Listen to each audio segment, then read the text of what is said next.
Hola, ¿qué tal? ¿Qué tal? Muy buenas noches. Qué gusto saludarles nuevamente en este inicio de año.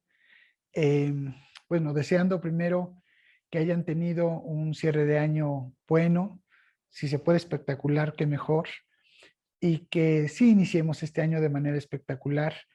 Si bien son ciclos solares, sí se observa obviamente que las frecuencias energéticas desde el punto de vista positivo crecen y las negativas disminuyen.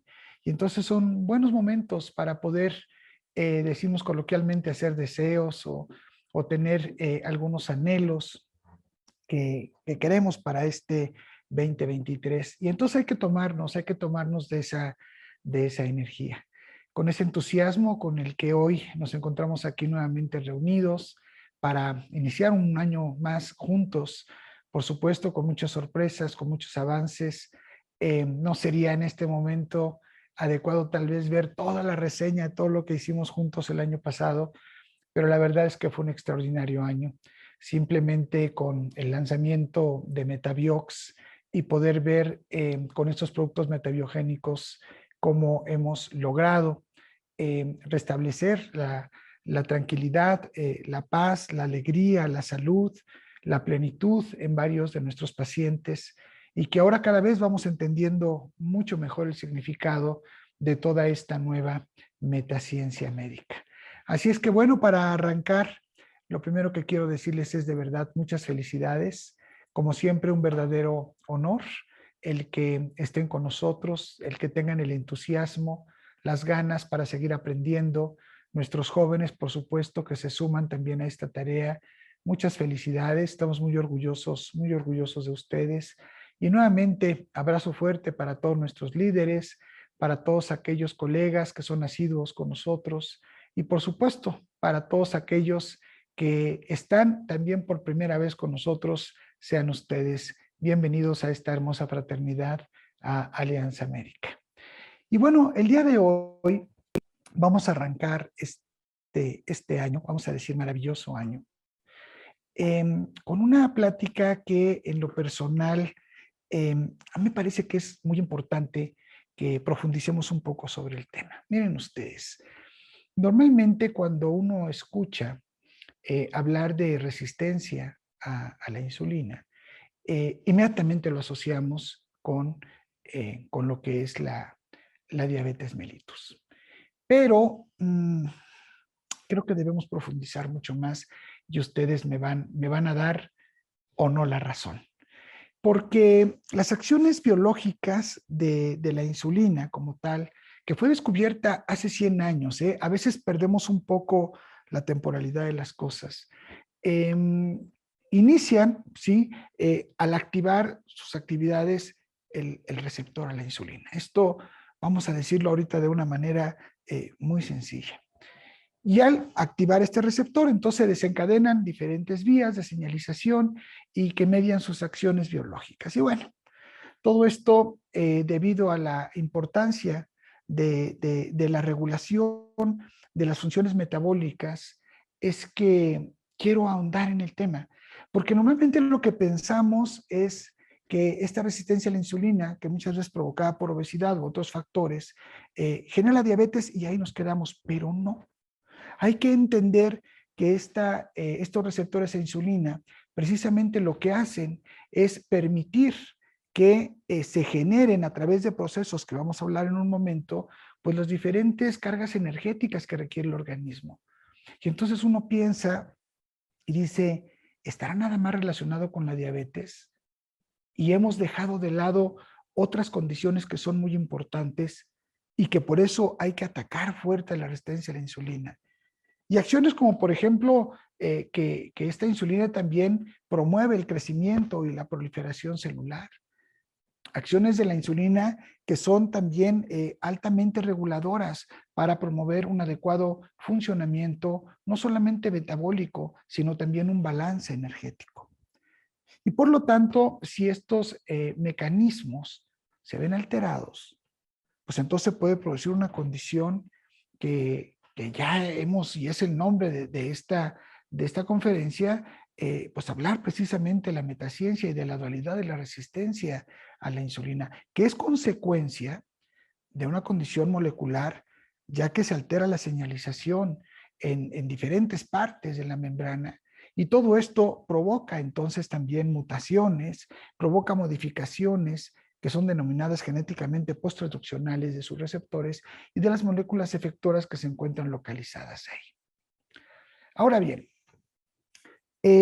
si la insulina está relacionada de manera directa o pensamos en, como lo mencioné hace un momento, en diabetes mellitus, debemos ahora considerar de manera profunda, porque muchas investigaciones están centradas ahora ahí, que tiene muchas más funciones vitales y que, reitero, están relacionadas con el metabolismo energético y en la regulación, además de diversos ecosistemas, como son el cardiovascular, el hepático, el muscular, el adipocítico, el inflamatorio y el sistema nervioso, entre otros.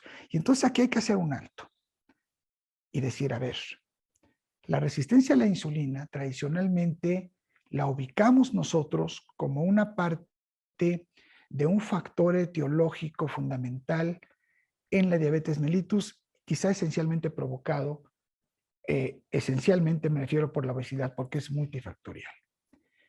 Pero las consecuencias de tener nosotros un síndrome de resistencia a la insulina afecta de manera muy importante a las funciones del sistema nervioso, ahorita hablaremos de eso, a las funciones cardiovasculares, a las funciones hepáticas, a las funciones musculares, por supuesto a las funciones y condiciones inflamatorias y adipocíticas también. Y todo esto porque estudios clínicos y experimentales en años muy recientes, aquí traemos información, por ejemplo, ahorita vamos a presentar del 2022 de la resistencia a la insulina, que uno diría, oye, pues ese tema es bien viejo, ¿no? Y no, estos estudios ya nos hablan de cómo toda esta alteración de los receptores en todos estos tejidos metabólicos, como acabo de mencionar, como el adipocítico, como el hepático, como el muscular, constituyen un rasgo característico de esta disfunción metabólica que está inducida, sí, principalmente por la obesidad. Pero como bien sabemos, esta resistencia periférica a la insulina, que está provocada precisamente por una condición en donde las células beta pancreáticas lo que hacen es estar segregando más insulinas, y esto lo conocemos, todos sabemos como hiperinsulinemia compensatoria, y que de esta manera, esta hiperinsulinemia compensatoria, sin embargo, lo que hace, continuando con el tema, es que conjuntamente con el empeoramiento de la resistencia a la insulina, ocurre entonces un agotamiento de estas células beta. Y el asunto entonces ya es muy delicado, porque además de que esto da una condición de una hiperglucemia sostenida y una diabetes mellitus, como ya hemos mencionado, esta resistencia a la insulina, y aparte que no existe ya insulina porque están agotadas estas células betas, genera entonces otras condiciones. Y entonces está muy directamente relacionado con la dislipidemia, con la hipertensión, con la aterosclerosis, con la disfunción hepática, con el Alzheimer, con el síndrome endotelial, con el cáncer. ¿Por qué? Porque hay una disfunción genética también muy importante. Y entonces, cuando todo esto nosotros empezamos a conceptualizarlo, lo primero que debemos entender y llevar a cabo es decir, bueno, ¿qué sucede y cuáles son las bases moleculares de esta resistencia a la insulina? Y entonces aquí quiero que me ayuden, por favor, el doctor Uriel, para poner el primer slide. Voy a tratar de írselos describiendo estos slides que les reitero son muy, muy nuevos. ¿Sí? Adelante, por favor. Y entonces, hablar de... Adelante. Ahí estamos. Eso, sí, creo que se va un poco mejor. Nos va a ayudar el doctor Uriel con las flechitas. No es mi intención en este momento profundizar en toda la parte molecular, pero sí es importante que la consideremos. ¿Por qué? Porque esta resistencia a la insulina nos da consecuencias en las alteraciones de la señalización, tal como estamos viendo ahí.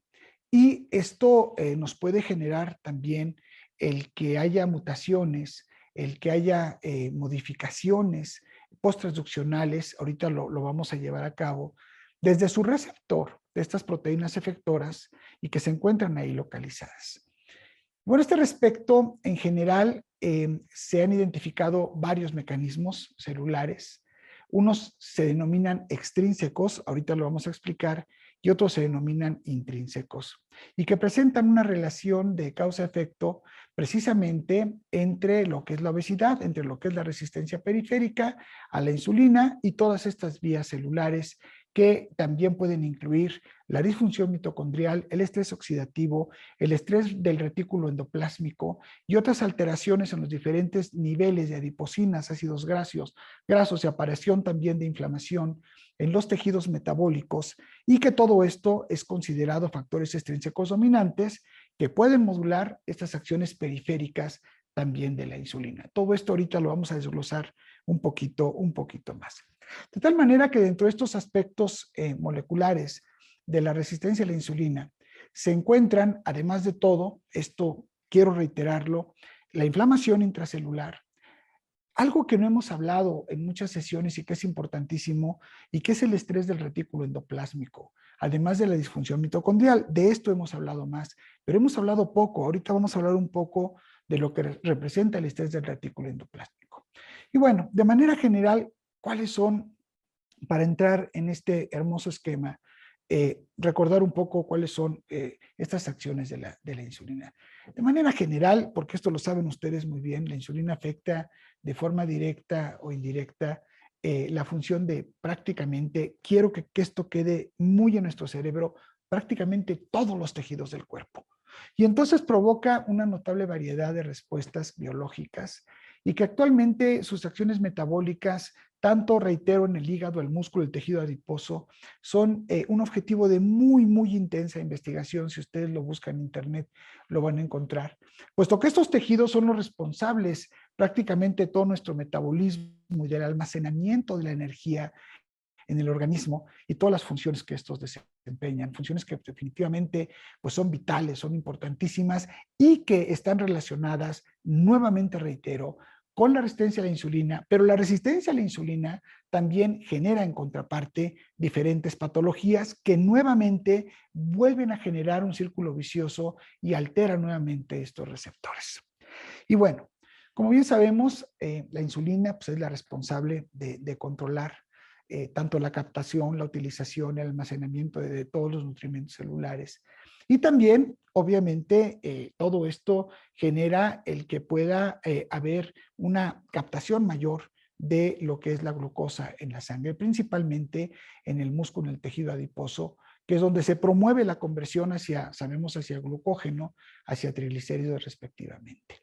Y ahí mismo también se inhibe al mismo tiempo su degradación. Ahora bien, en un hígado en donde se encuentra en condiciones normales, lo que nosotros propiciamos con la misma insulina es que se inhiba la gluconeogénesis, que se inhiba la glucogenólisis y que se inhiba la cetogénesis. Y que por otro lado se promueva la síntesis de proteínas, principalmente en el músculo, pero a través del hígado. Estas acciones también sabemos que se llevan a cabo tanto en corto como a largo plazo. Y por un lado, existe entonces en el corto plazo la combinación de efectos rápidos, como la estimulación del transporte de la glucosa en las células adiposas y musculares, y la regulación de la actividad de las enzimas, que son clave en el metabolismo. Y por otra parte, cuando hablamos de los mecanismos a largo plazo, implican los cambios en la expresión génica. Esto debemos de considerarlo, que la insulina no solamente actúa para que pueda entonces generarse el ingreso de la glucosa hacia la célula, no. También participa directamente en cambios génicos que son súper importantes. Hablando ahora de condiciones que son muy interesantes a medida de introducción. Y si quieren, sácame tantito del cuadrito, hijo, y ahorita regreso aquí, porque creo que esta parte es bien interesante.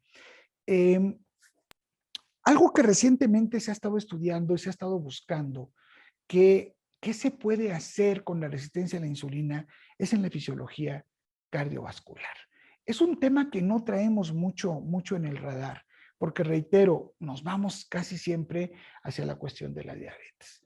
Pero quiero decirles que desde el punto de vista cardiovascular, la insulina tiene un papel que es clave en lo que es la regulación de la contractilidad cardíaca y del tono vascular.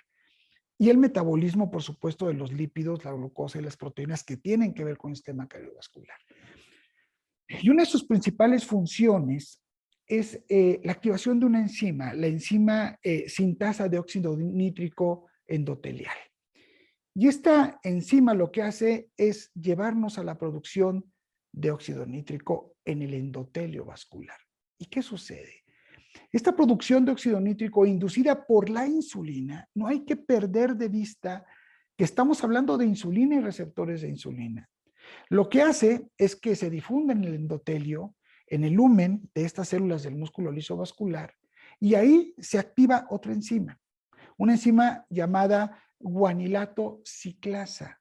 Y lo que hace es aumentar los niveles de GMP cíclico. Imagínense la importancia en el sistema cardiovascular de la insulina. Esto obviamente genera relajación vascular.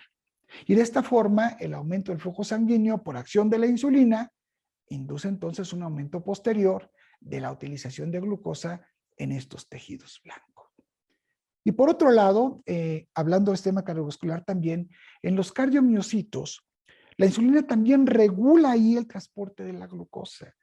Y principalmente a través del transportador denominado glucosa de tipo 4, que las siglas la van a ver ustedes como GLUT-4. Y participa de manera importante en la glucólisis, en la síntesis de glucógeno, en el metabolismo de los lípidos, en la síntesis de proteínas, en el crecimiento, en la contractilidad y hasta en la apoptosis. De tal manera que hay que considerar de manera muy seria el manejo de la resistencia a la insulina, porque miren, llega a mi cabeza la otra parte, porque podríamos hablar de muchas partes del cuerpo, pero creo que son muy relevantes. Y entonces hablamos del sistema nervioso central, en donde dices, ¿cómo? Ahí también, claro, y participa de una manera muy importante, porque la insulina y los receptores de la insulina tienen un papel neuromodulador. Y se ha identificado que receptores de la insulina existen en el sistema nervioso y en diversas vías de señalización que están asociadas a distintas regiones del cerebro. Y esto regula estos efectos fisiológicos, vean ustedes, como el desarrollo neuronal, como la regulación del metabolismo de la glucosa en las conexiones axónicas. Y por supuesto, desde el punto de vista del sistema nervioso central, en la regulación del peso, en las conductas de la alimentación, y también participa en los procesos cognitivos, en la atención, en el aprendizaje y en la memoria. Y entonces, con todo esto, mi intención es que para ir transcurriendo en esta plática, ya nos pongamos en un contexto diferente al que teníamos acerca de la insulina en los receptores, en donde nuestros mayores reflectores, ya lo digo, se iban a la diabetes, se iban a la obesidad. Cuidado, porque podemos nosotros ayudar muchísimo a un paciente, no solamente en estas conceptualizaciones, sino también en todas las otras. En lo que acabo de mencionar ahorita a nivel cardiovascular, a nivel del sistema nervioso, y podríamos irnos a todas las demás. Pero vamos ahorita a entrar en esta parte molecular. Ahora sí, Uri, si regresamos, por favor, a la... Aquí estamos. A ver si lo puedes acercar un poquito. Gracias, Uri. Vamos a empezar arribita. Estos mecanismos de acciones moleculares de la insulina, bien que interesantes. Aquí estamos poniendo de una manera figurada la insulina, que ya sabemos allá arriba exactamente, que ya sabemos que es un péptido que tiene 51 aminoácidos, que es producido y secretado por las células betas de los islotes pancreáticos, que tiene 2 cadenas peptídicas, ahí las vemos, ¿sí? Las alfa y las beta, una es de 21 aminoácidos, otra de 30 respectivamente, y están conectadas por puentes de disulfuro. Pero ahora sí, vamos a entrar aquí. ¿Qué acciones biológicas y cómo se inician? Estas dos cadenas que tienen inician cuando se unen al receptor. Miren, ahí vemos nosotros las azules más intensas, ¿sí? Que están arriba, y las dos de abajo que son las azulitas más claras. Entonces, se unen, ¿sí? A esta membrana, a esta glucoproteína, y está formado, decía, por estas dos unidades, las alfa y las beta. Las alfa arriba y las beta abajo. Las unidades alfa contienen el sitio de unión para la insulina. Ahí es donde llega la insulina, en las alfa, exactamente ahí llega. Y es totalmente extracelular, ustedes lo pueden ver ahí. Pero esta parte se une a la región extracelular de la subunidad beta. Miren, ahí está exactamente, afuera de la membrana está la parte extracelular beta. Esto lo hace a través de puentes de sulfuro.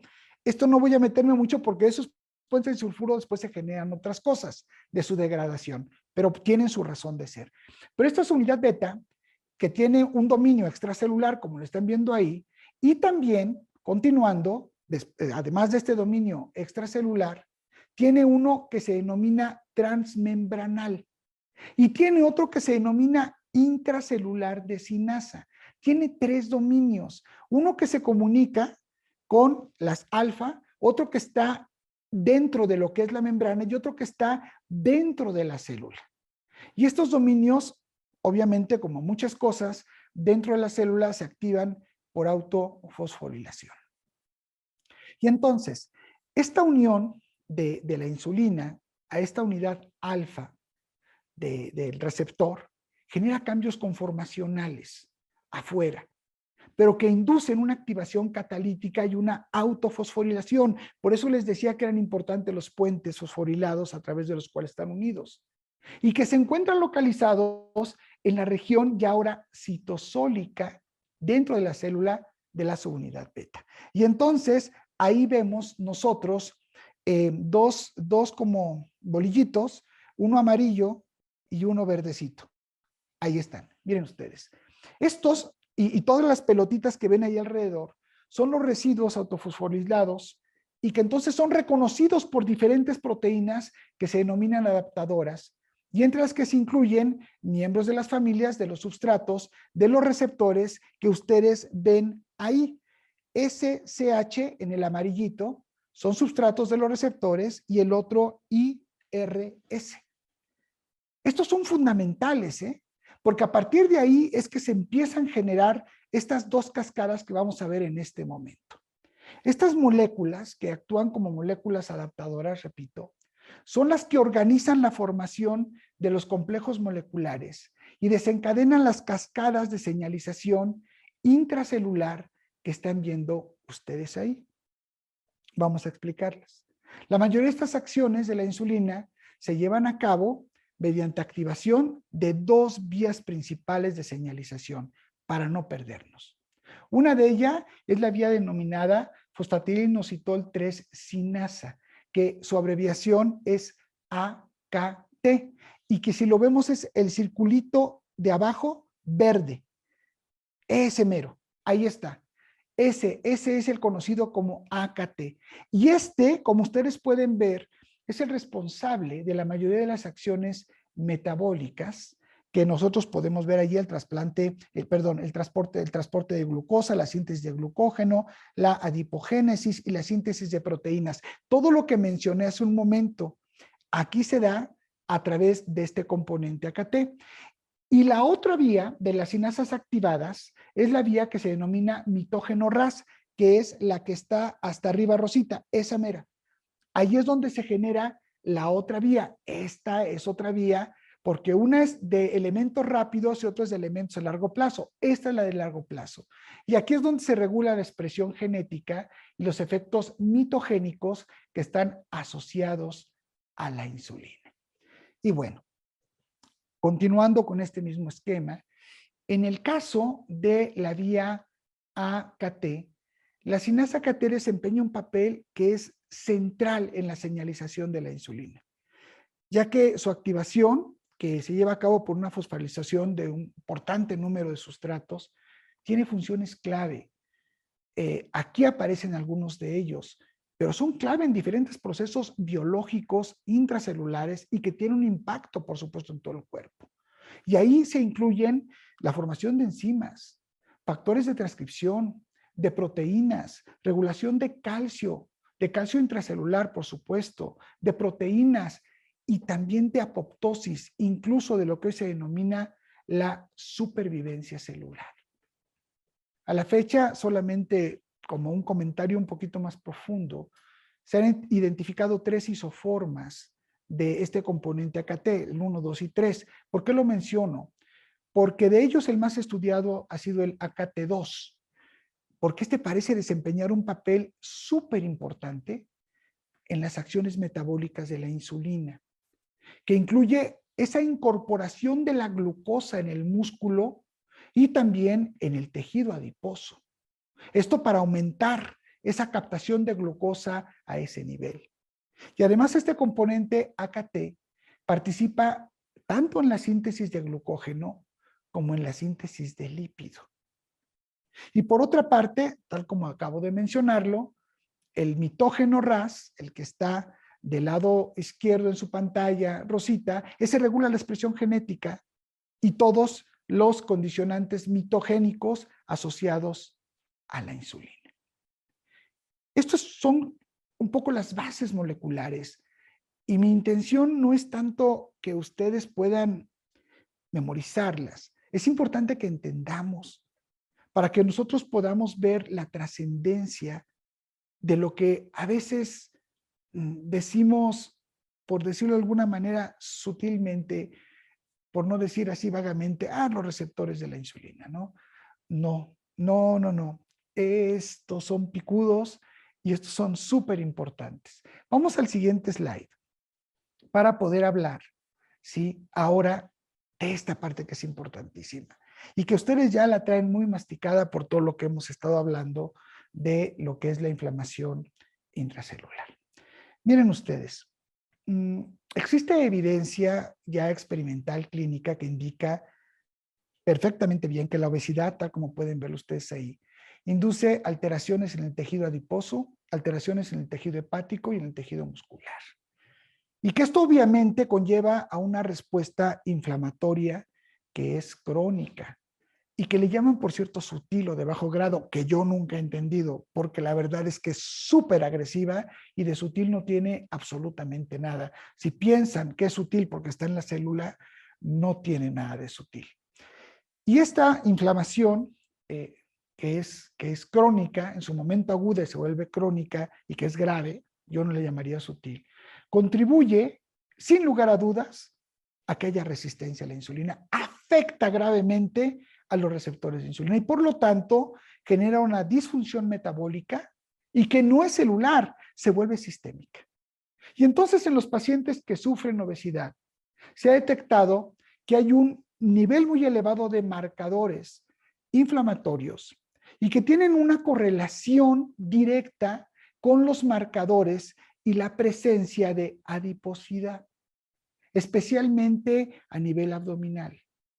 Y en este estado de obesidad existe un incremento en la acumulación de lípidos, particularmente en el tejido adiposo, y esto provoca también a su vez un aumento en el tamaño de las células adiposas, se da una inflamación adipocítica y por lo tanto una expansión del tejido adiposo y por lo tanto pues una alteración en la secreción de adipocinas y de citocinas proinflamatorias. Y de esta manera, por supuesto que sea una liberación que podríamos decir es aberrante de los ácidos grasos libres. Y entonces, cuando se juntan los ácidos grasos libres y las citocinas proinflamatorias, pues entonces empiezan a afectar todos los tejidos metabólicos y nuevamente los que se ven súper afectados son en donde se genera especialmente el metabolismo, en el hígado y en el músculo. Y entonces esto modifica absolutamente todo a través de esta respuesta inflamatoria.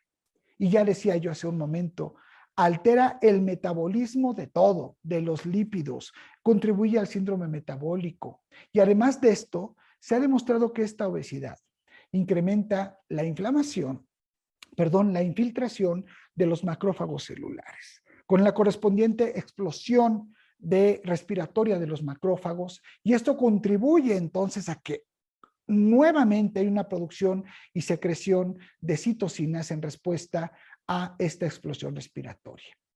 Y nada más por mencionar, y ustedes lo saben muy bien, dentro de las citocinas proinflamatorias que se segregan a través del tejido adiposo y a través de los macrófagos, pues están obviamente, es una molécula que a veces no se habla mucho de ella, la resistina, el factor de necrosis tumoral alfa, las interleucinas proinflamatorias, la 6, la 18, la 1 beta, la proteína quimiotáctica de los monocitos y también la angiotensina 2, que ya hemos hablado también como un factor proinflamatorio muy importante.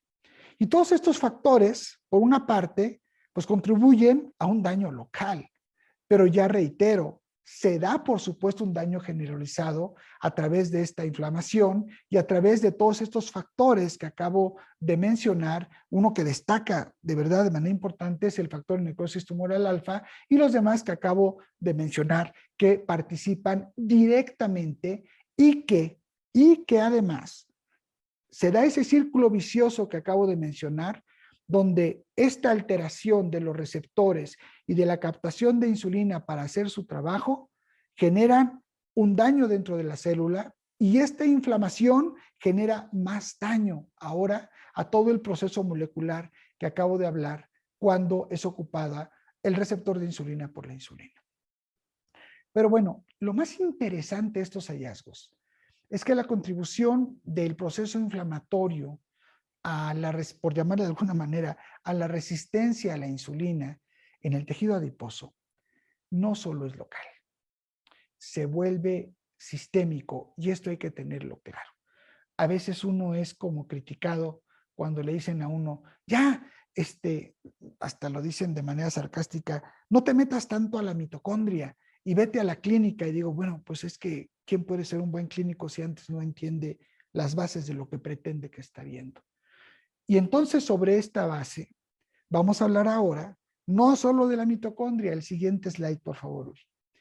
Vamos a hablar de este tema que es formidable y que es el estrés del retículo endoplásmico y la resistencia a la insulina. Miren, este es un esquema relativamente sencillo. Lo que ven ahí con la figurita amarilla, pues es un gráfico de lo que es el retículo endoplásmico, que sabemos que es un organelo celular. Sabemos que realiza importantes funciones dentro de la célula, como pues, el almacenamiento del calcio intracelular, casi nada, el ensamblaje y plegamiento de las proteínas. Este punto es súper importante. Y las modificaciones también que son post-transduccionales. Vean nada más lo que es el retículo endoplásmico. Y en condiciones de estrés celular, en donde se incrementa la demanda de la actividad del retículo endoplásmico, esto lo lleva a una sobrecarga de su capacidad funcional. Y esto genera entonces alteraciones tanto en su actividad como también en la disminución del transporte de proteínas hacia el aparato de Golgi. Recuerden que todo adentro está conectado y por lo tanto hay una mala expresión y plegamiento de las proteínas. Y esto genera depresión del calcio en su estado reservorio. Y esto en conjunto, todo esto recibe el nombre de estrés del retículo endoplásmico. Vean todo lo que sucede debido a estos receptores de insulina que se encuentran alterados. Y entonces, como un mecanismo compensatorio a este estrés del retículo endoplásmico y específicamente a este mal plegamiento en la síntesis de proteínas, es que se activa en el mismo organelo, porque la naturaleza es formidable, un mecanismo conocido como respuesta a proteínas mal plegadas, que en inglés es UPR, Unfolding Protein Response. Y esto permite restablecer la homeostasis de las funciones del retículo endoplásmico. Y esto lo hace mediante la liberación de síntesis de proteínas y el aumento de la degradación de las proteínas del retículo endoplásmico tanto a nivel de lo que se denominan las chaperonas que ustedes ven ahí para ayudar en el plegamiento que se da proteico. Ahora, estos mecanismos de adaptación, ¿sí? Son a veces insuficientes para poder restaurar la homeostasis del retículo endoplásmico de la célula, pero en esos casos, cuando ya no se dan, porque está alterada la mitocondria, porque está alterado el aparato de Golgi, porque está alterado el citoplasma que comunica con el núcleo y porque el retículo endoplásmico llegó a tal nivel su estrés que se genera entonces no una apoptosis, se genera una muerte no programada de la célula. Vean ustedes hasta dónde estamos nosotros llegando en estas condiciones, hablando solamente de el receptor de la insulina. Vamos a la siguiente, por favor. Y viene otro punto, para ir terminando esta parte molecular, que además me parece verdaderamente apasionante. ¿Estamos bien, Rafita? Sí, perfecto. Es que tenemos problemas hace un ratito con la computadora, pero ya estamos bien. Déjeme tomar tantita agua.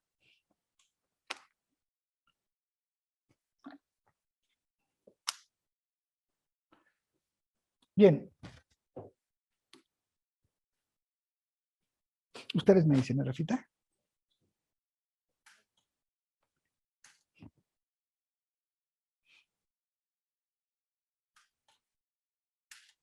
¿Me escuchan nada más?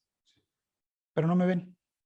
Bueno, pues se quedarán con mi linda voz entonces en lo que aparezco en pantalla. Bien, vamos a continuar. Lo bueno es que tenemos aquí los gráficos, entonces no necesitan mucho verme. Hablando de la disfunción mitocondrial, que bueno, ya lo hemos mencionado, y la resistencia a la insulina.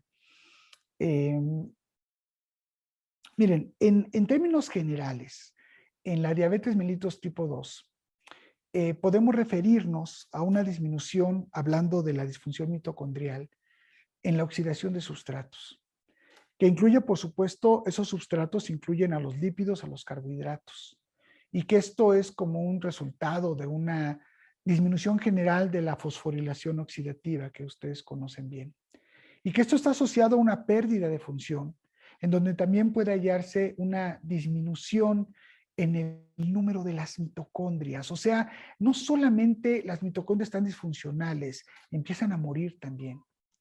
Y de esta forma, entonces, la disfunción mitocondrial puede ser un resultado de una disminución, no solamente en su función, sino en su biogénesis. Y esto entonces reduce dramáticamente el contenido proteico mitocondrial. Y esto genera una disminución de las actividades de todas las enzimas que participan en este proceso oxidativo, en esta respiración mitocondrial. Y entonces todos estos cambios, presumiblemente, serían los responsables de conducir a una disminución en la oxidación de sustratos. Y esto, reitero, es debido a que estas mitocondrias, que son un órgano, ya lo hemos dicho, todo es importante, pero es primario para la oxidación y también para el metabolismo de los ácidos grasos, la glucosa. Y entonces esta reducción de la disfunción mitocondrial, de la función mitocondrial, perdón, puede contribuir también a la acumulación de ácidos grasos libres, de lípidos. Y esto va a favorecer nuevamente el desarrollo de resistencia a la insulina. Y bueno, hablando de la acumulación de ácidos grasos libres, también este se va a acompañar, pues definitivamente un incremento en los niveles de diacilglicerol y de ceramidas. ¿Y esto qué genera? Pues que se inhiba la señal de la insulina.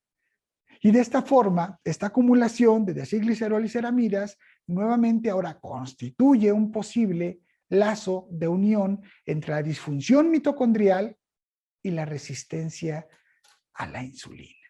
Vean nada más. Y entonces, bueno, debo decir también que de manera controversial, porque siempre van a haber resultados e investigaciones y controversias en todo esto, las evidencias recientes nos indican que esta disfunción mitocondrial es más bien el resultado de la resistencia a la insulina en lugar de ser la causa de la resistencia a la insulina. Entonces, todo esto lo que nos hace pensar es que estamos frente a una condición, a un receptor que finalmente es mucho más importante de lo que nosotros habíamos pensado y lo que nosotros le habíamos dado como un valor y un peso científico y clínico. La siguiente, por favor. Vamos ahora a las consecuencias de todo esto, desde el punto de vista de fármacos, porque dices, oye, ¿y qué armamental tenemos para esto, no? La siguiente, por favor. Pues el que más conocemos y el que más se usa, pues es la metformina, ¿sí?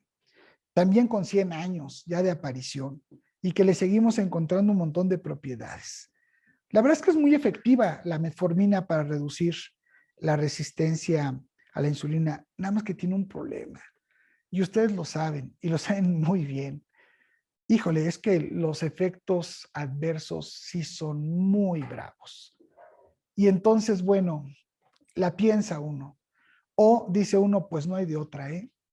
Es lo que tienes que tomar porque es lo que ha demostrado mayor eficacia.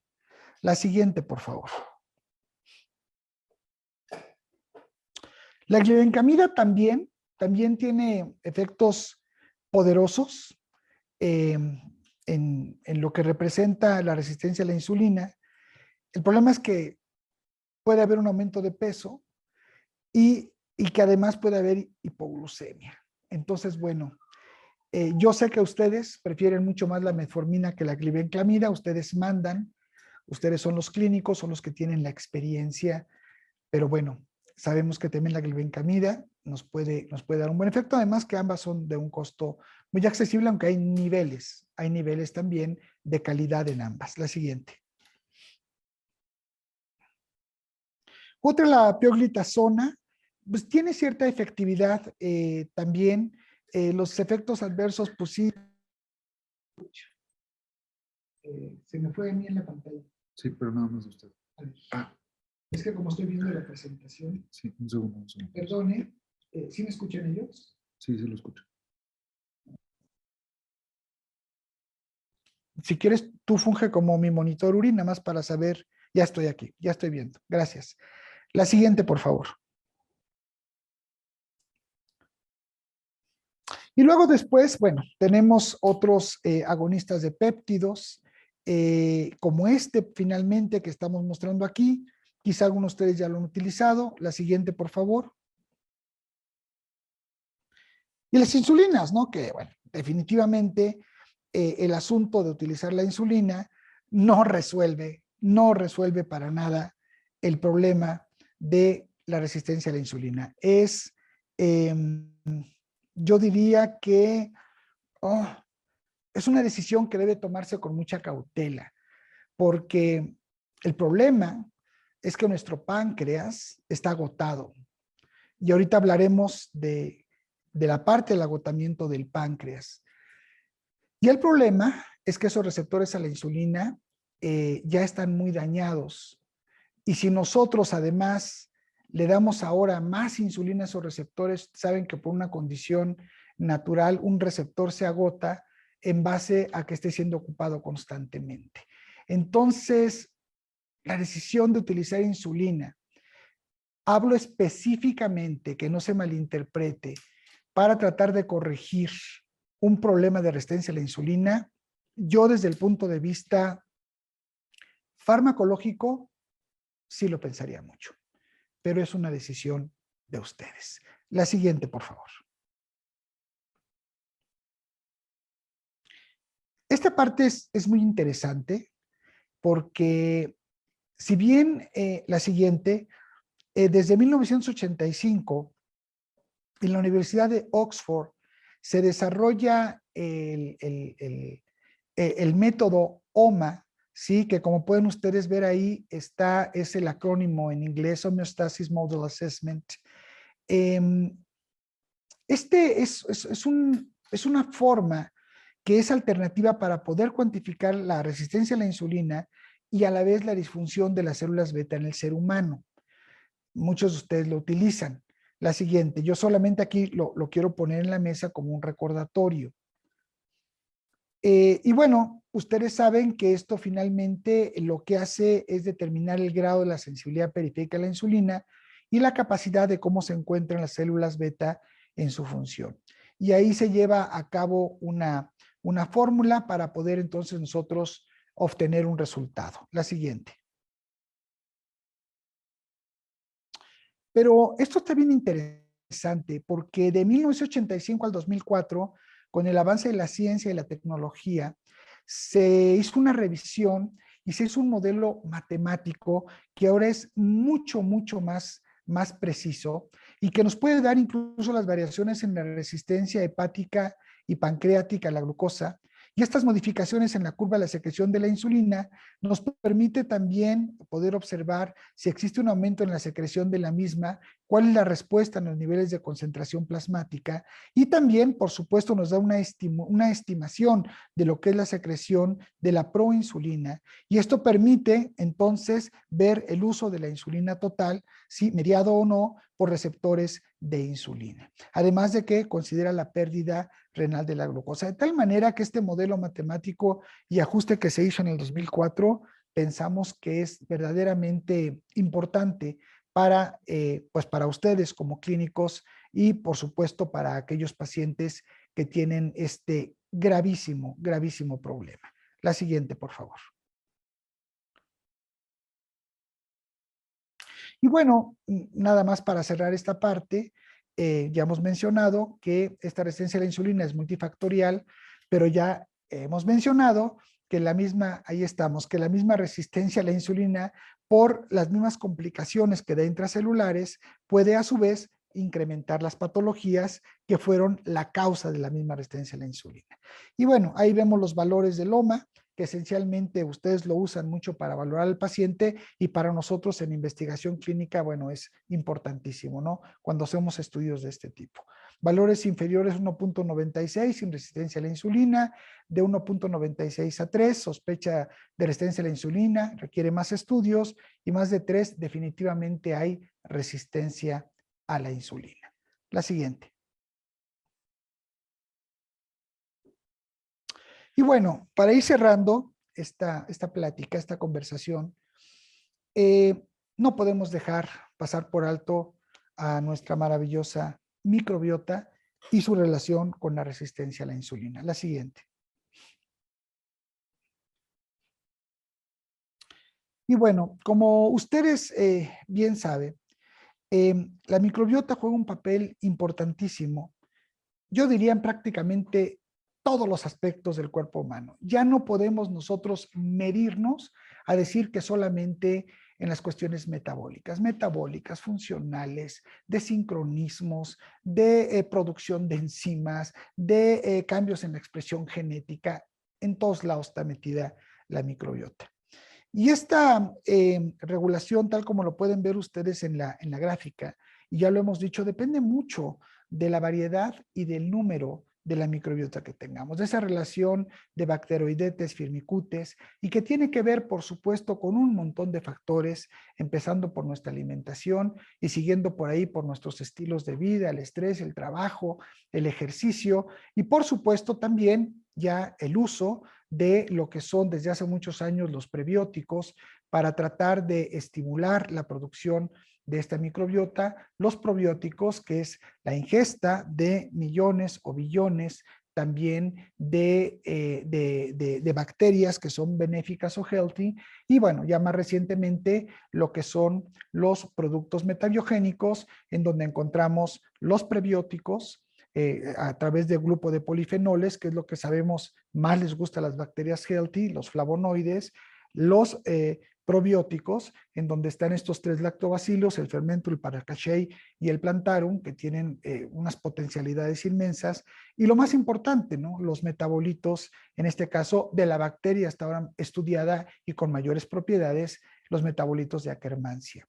Y entonces, todo esto, ustedes saben que actúa dentro de la célula, que actúa a nivel mitocondrial, citoplasmático, del núcleo, y que si nosotros estamos hablando que el problema de la resistencia a la insulina ahí radica adentro de la célula. Recuerden cómo hablamos de estas dos subunidades, una extracelular, la alfa, y la beta extra, trans e intracelular, y cómo todos estos componentes, si son de alguna manera ajustados o compensados por la microbiota y por sus metabolitos bacterianos o metabolitos neuromoduladores, bueno, puede ayudar definitivamente de una manera muy importante a disminuir, hablando específicamente de este tema, además, por supuesto, de todas las propiedades que sabemos que tiene. Por eso es que ustedes han vivido la experiencia de decir, oye, es que tengo pacientes con problemas del sistema nervioso central, tipo Alzheimer, tipo también descompensaciones que pueden tener cognitivas y mejoran.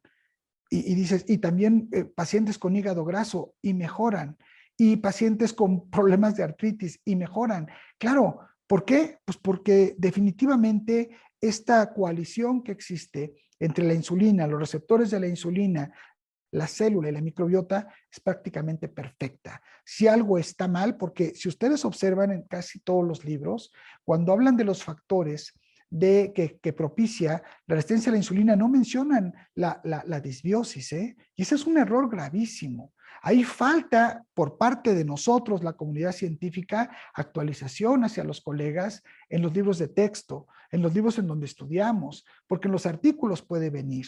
Pero ¿quién les dice a los estudiantes y a los médicos que deseamos saber un poco más que uno de los factores primordiales, en este caso para la resistencia a la insulina, es la disbiosis? Y que ayudando a corregir la disbiosis, al menos con uno de los factores principales que tiene que ver con la obesidad y que es el principal, podemos empezar a ayudar a corregir este problema. La siguiente.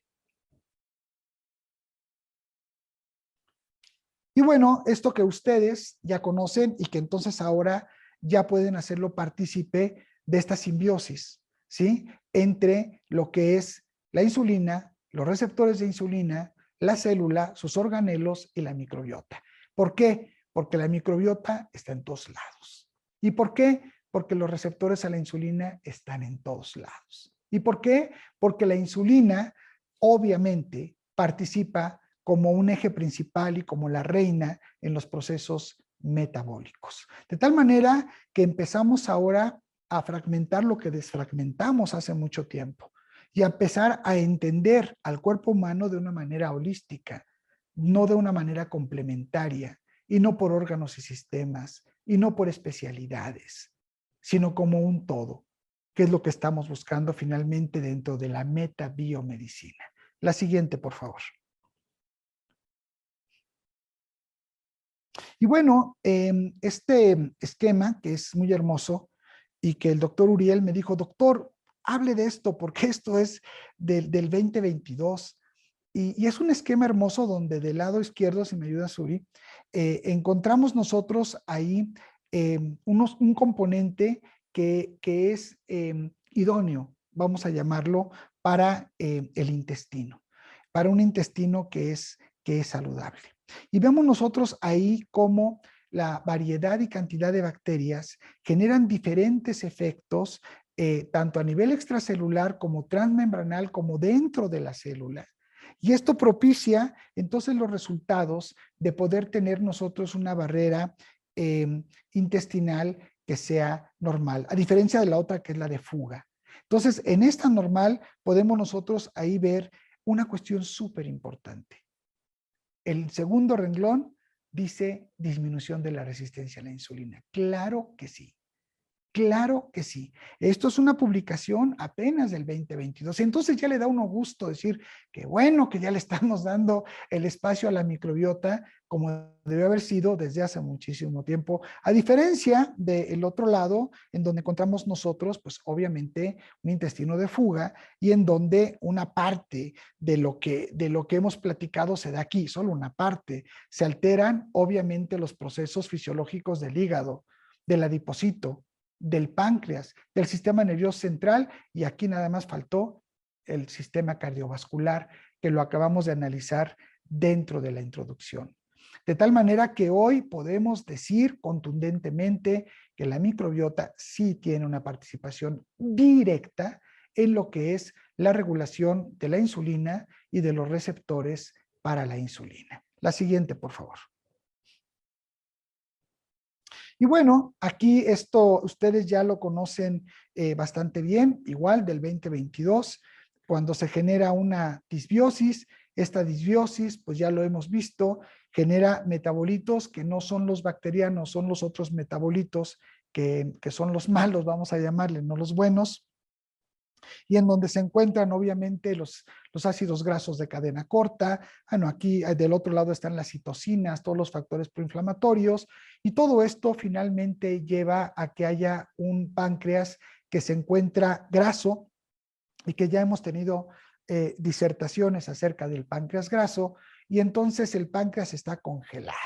No estaba muerto, andaba de parranda ese páncreas, y lo que hay que trabajar es en lo que el doctor Taylor en el 2016 en Diabetes Care publicó y dijo: con 1 gramo que logremos reducir de grasa en el páncreas, podemos empezar a restablecer su funcionamiento. De ese tamaño y de esa belleza es el cuerpo humano. La siguiente. Y bueno, para finalizar, pues, ¿qué hay hoy? ¿Qué es lo que podemos hacer además de lo que ya tenemos? ¿Qué viene? ¿Sí? Y bueno, la siguiente. Actualmente, además de los productos metabiogénicos, se ha dado un lanzamiento en Estados Unidos, se ha sido aprobado por la FDA, un compuesto que a mí me ha entusiasmado mucho y me ha sorprendido mucho, porque es una tecnología metabólica patentada, reitero, ya aprobada por la FDA, pero que vean ustedes cuáles son sus componentes. Hoy día ustedes lo viven y sus pacientes, por alguna razón, condición, no sé si social o no sé si también de avance dentro de lo que representa el ser humano para la humanidad, ya no quieren utilizar mucho la medicina sintética, no les está gustando y la gente está buscando alternativas. Y entonces vemos nosotros aquí algo que es un suplemento y que los mexicanos y latinoamericanos desdeñamos naturalmente, no sé por qué, los norteamericanos no. Los norteamericanos les tienen un gran afecto a los suplementos, los usan mucho y una gran confianza. Y esto, que es un suplemento que está constituido por picolenato de cromo y por biotina, ha dado resultados extraordinarios con lo que es la resistencia a la insulina. La siguiente, por favor. ¿Puedes quitar esta pantallita de aquí, Rafita? Gracias, hijo.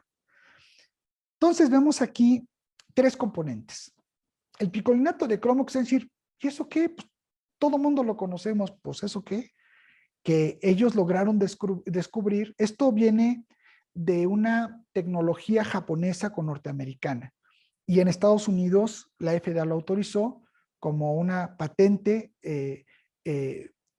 terapia es Metabolic Patented Therapy, sí, tratamiento metabólico patentado.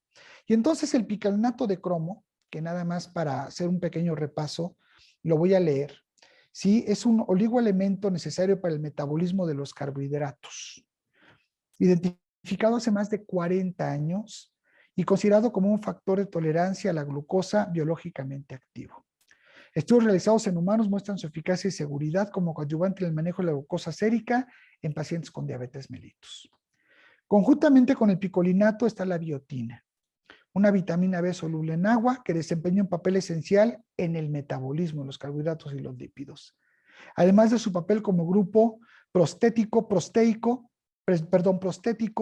de decarboxilasa, la biotina regula la expresión de genes importantes para el metabolismo, por lo que es un compuesto metabólicamente activo. Y el acetato de dietilo, que activa cambios metabólicos que impiden que los azúcares sean absorbidos por el intestino.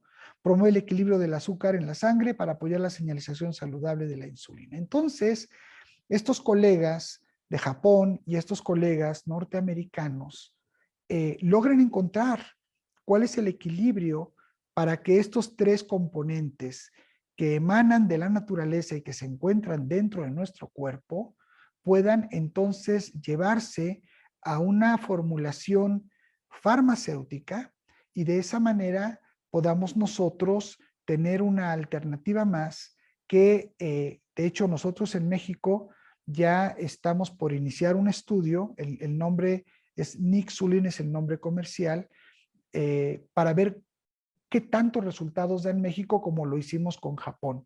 En Estados Unidos, la siguiente, hicieron ellos un estudio, adelante. Este es el de Metabiox, hablo primero de este estudio, en donde específicamente ahí está el OMA, ¿sí? Es el tercero en este estudio que se hizo controlado y que fue por 4 semanas. Son estudios muy cortos para ver si realmente esto funciona o no. Y hubo una disminución del OMA del 18%. Recuerden ustedes que todo esto va acompañado de la disminución de los marcadores hepáticos disfuncionales, de la glucosa, de los lípidos, del colesterol, de los triglicéridos y del OMA también. Va ahí, de tal forma que es muy, muy alto el porcentaje de disminución en 4 semanas. La siguiente. Y el caso de Nixulin, Metabolic Product, que ya fue autorizado por COFEPRIS también en México. En la FDA lo autorizaron creo que ya hace más de un año y apenas hace unos meses COFEPRIS lo autorizó y lo autorizó como Metabolic Product. Ya ustedes en su momento lo conocerán. Y en un estudio que se hizo allá en Estados Unidos y que fue solamente de 21 días, se obtuvieron factores, ellos midieron factores que forman parte de una, cuando se encuentra alterada la sensibilidad a la insulina. Nosotros en México vamos a agregar el OMA, ellos no lo hicieron allá con el OMA, pero hubo un 38% en la disminución de glucosa, que es muchísimo, porque ya vieron ustedes que los 3 componentes actúan a nivel de glucosa y de carbohidratos, y después ven ahí los otros factores en donde hubo un 5.9%, también en la glucosa que es plasmática y una reducción de las LDL del 4.3 y aumentó el 8.7 el HDL. De tal manera que, muchas gracias, Yuri, creo que aquí terminamos.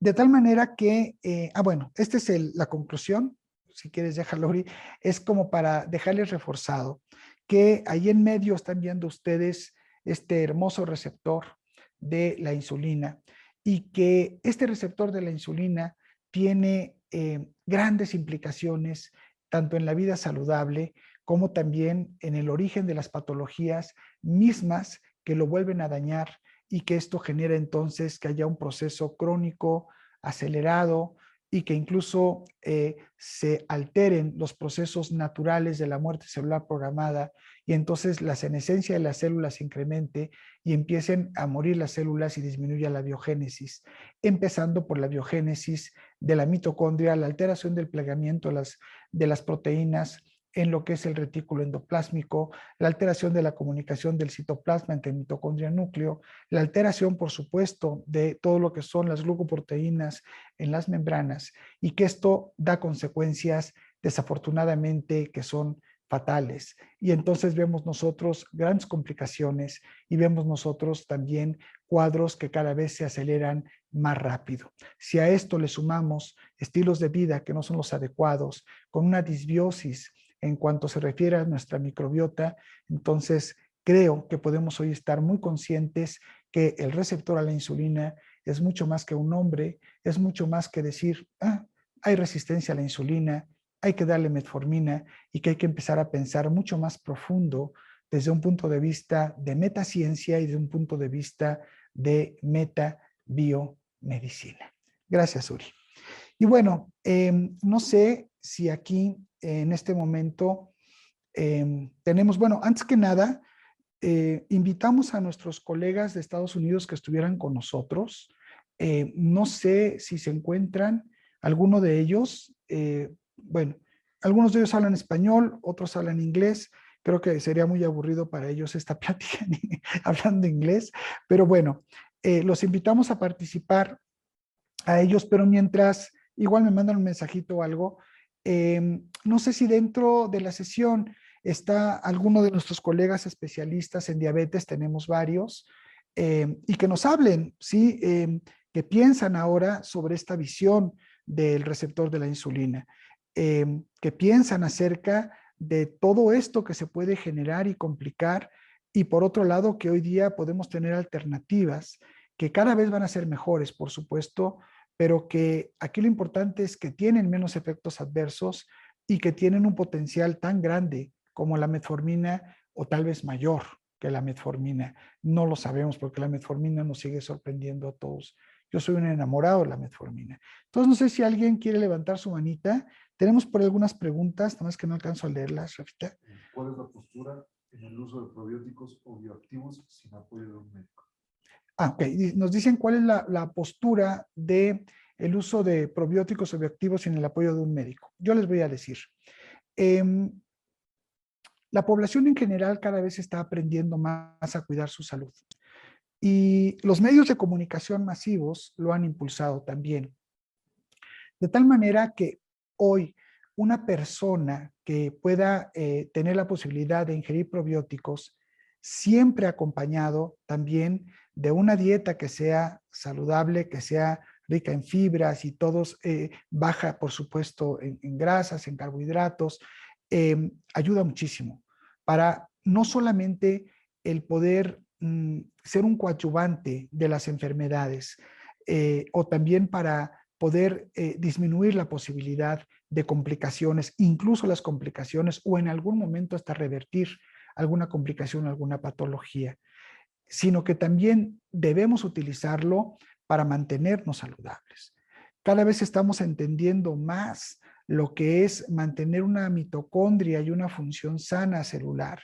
Y cada vez estamos aprendiendo más acerca de si logramos nosotros tener una eubiosis y una microbiota constantemente sana, porque en cualquier momento se da ese desbalance. Ya hicimos un estudio y vimos que no solamente te mantienes, rejuveneces. Lo que antes no se podía pensar. Lo que todavía hace 2 años, cuando hablamos de reversión de diabetes, nos tildaban de locos. Y que ahora ustedes mismos han revertido varios casos de diabetes. Quiero decir, miles de casos de diabetes. Y que estamos documentando, por supuesto, todo esto de manera formal a través de estudios clínicos doble ciego y también no informal, sino también de la casuística que se da en metaanálisis con ustedes mismos en los pacientes que han tenido. De tal manera que mi recomendación es que lo debemos hacer todos. Un barrido intestinal incluso hasta estaría contraindicado en este caso, ¿sí? Porque la disbiosis se da por las bacterias que nosotros conviven con nosotros. Cuando aumenta el número de bacterias que son potencialmente dañinas, no dañinas, porque si no, no convivirían con nosotros, nos matarían. Y de hecho, cuando se da la disbiosis, nos pueden matar, ¿sí? Pero cuando están eubióticas, trabajan conjuntamente y lo hacen bastante bien. Nada más que sí, debemos de tener en el radio de Bacteroidetes firmicutes, pues obviamente mayor cantidad de bacteroidetes y menos de firmicutes. Por eso es que se dan los diferentes lactobacilos para poder tener esa eubiosis. Lo que hay que hacer es estar dando los probióticos, en este caso los metabióticos, y sobre esa base mejorar obviamente el régimen alimenticio de la persona, estimular. Recuerden que a través del ejercicio se estimula la microbiota y que precisamente lo que hace Metabiox es en el día estar alimentando a las bacterias healthy y por la noche estar propiciando que haya una mayor producción de bacterias dentro del cuerpo. La microbiota se reproduce por la noche, no se reproduce por el día. Por eso en el día, por eso no se recomienda en la noche, decimos nosotros coloquialmente, cenar pesado, porque ponemos a trabajar el intestino en lugar de que se ponga a trabajar a la microbiota para que se esté reproduciendo. Ya está con nosotros el doctor Huerta, querido hermano y colega, cardiólogo, que seguramente él nos va a abundar ahorita en lo que representa la insulina en el corazón Y además, bueno, lo que hoy representan los receptores a la insulina, no solamente en la parte de la diabetes, sino en diferentes sistemas en el cuerpo y su relación directa también con la microbiota. Hermano, ante todo, me da mucho gusto verte, te mando un corazón, muchas felicidades también, que sea un gran inicio de año y te escuchamos para tu comentario, hermano. Mira, realmente, pues me gustaría preparar más la información porque no tengo así todo muy claro, pero obviamente que todo eso en las fechas actuales, en los congresos, ha tomado mucho énfasis, porque todas las enfermedades de hiperinsulinemia pues van condicionando hipertensión y obviamente aterosclerosis y obviamente daño de la microfibra. Entonces, este conocimiento también para mí mucho es nuevo, pues tengo que ahondar un poco más. Estuvo muy interesante lo que alcancé a escuchar porque apenas acabo de terminar mi consulta. Pero realmente todo lo que hemos estado revisando de la microbiota con la interacción con el sistema cardiovascular y las diferentes bacterias de las que muchos no conocen, les mencionan los nombres y muchos ni siquiera saben que existen. Por ejemplo, la Akkermansia, que sabemos que es la campeona de todo esto, ¿verdad? Entonces, realmente no podría ahorita ahondar mucho porque quisiera preparar mejor un poquito más el tema y no cantinflear en algo que no he profundizado. Mira, hermano, como siempre, gracias. Te agarré en medio de la consulta, como dices, y además con un tema que sí es bravo, ¿no? Que sí hay que meterle mucha velocidad al estudio de esto, porque esto va avanzando muy rápido y los pacientes pues no van a esperar a que nos pongamos a estudiar a ver para cuándo. Así es que muchas gracias, hermanito. Te mando un abrazo fuerte y gracias por tomar el micrófono y estar presentes con nosotros como siempre. Muchas gracias, hermano. Dios los bendiga mucho. Hasta luego. Muy bien, no sé si alguien más desee tomar la palabra, sino para hacerles un último anuncio. Si alguien quiere levantar su manita, quiere hacer algún comentario, creo que es un tema formidable el que hoy, por lo menos para mí, espero que para ustedes también el que hoy abordamos. Y bueno, si alguien quiere levantar su mano adelante, gracias a todos por estar aquí y los médicos necesitamos estar más preparados en la nutrición, en lo que es la medicina, si le podemos llamar del deporte o al menos para el ejercicio físico. Y por supuesto, mucho más preparados para buscar revertir enfermedades, evitar complicaciones y entender mucho mejor a la medicina y esta desfragmentación que reitero nos enseñaron, hoy volvamos a hacerlo como una unidad biopsicosocial y espiritual. Ese es el gran espíritu de la medicina. Así es que agradezco mucho sus comentarios, agradezco mucho sus bendiciones, son bien recibidas y también bien entregadas para todos ustedes. Que sea un extraordinario arranque. Ojalá que nos podamos ver en este Clinical Master de alta especialidad en obesidad, diabetes y envejecimiento exitoso. Me daría muchísimo gusto. Y que así como hoy la COFEPRIS, gracias a ustedes, dice efectivamente, esta es una nueva clase terapéutica, ¿sí? Esta es la nueva generación de probióticos, los metabióticos. Ojalá que de esa manera también caminemos juntos en este proceso donde seamos de las primeras generaciones en este país que apoyamos a nuestros pacientes no solamente a que no se compliquen, no solamente a paliar una enfermedad, a revertir la enfermedad, a revertir la complicación. Hoy sabemos que sí se puede hacer con conocimiento, con estudio y con nuevas herramientas terapéuticas en nuestras manos y que de esa manera, reitero, a través de la salud y de tener personas sanas en nuestro consultorio, no tengan miedo. La gente dice, es que si no tengo pacientes, ¿de qué voy a vivir? Se te va a llenar el consultorio de personas que quieren vivir sanas. Hoy podemos dar esa oportunidad. Estados Unidos, $1 millón por cada año que vive sano, los millonarios de allá. Aquí no tenemos para pagar eso, pero sí tenemos médicos que valen mucho más que eso y que podemos entregarles esa vida, esa salud y esa felicidad y paz y libertad, por supuesto, a nuestros pacientes y a las personas sanas que se acerquen con nosotros. Muchas bendiciones, estamos en contacto, cuídense mucho y que sea un espectacular año. Muchas gracias, como siempre.